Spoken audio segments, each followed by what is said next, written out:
Desert Island, one album, no comps, no greatest hits, and no lives, what would you take and why? You did mention Dio there, so I feel like that's an easy question for me. Holy Diver. I knew it. I was like, when you said Dio earlier, yeah. Vinny Appice's drumming and Ronnie James Dio's beautiful angel voice.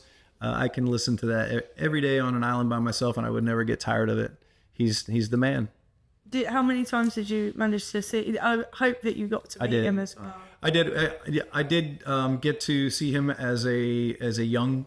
We all did, the Florida Boys Last in Line tour when it came through. Like, I couldn't have been 13 years old, maybe 15 years old. And one cool thing that when we met Ronnie was the coolest that anybody can say when they met him was we met him going through customs coming into the UK. In fact, at Heathrow.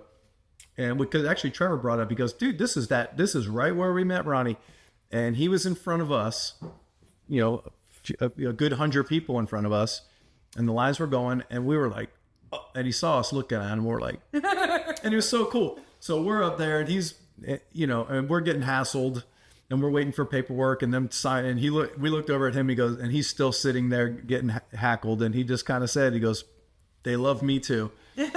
And then he got through, and we were like, damn, we never, we're still trying to figure out when we walked out, he actually stayed. He stayed because he knew there were some young guys that would love to shake his hand. So he actually waited for Obituary to exit customs, just because he knew what that would mean to us. And man, what a cool dude.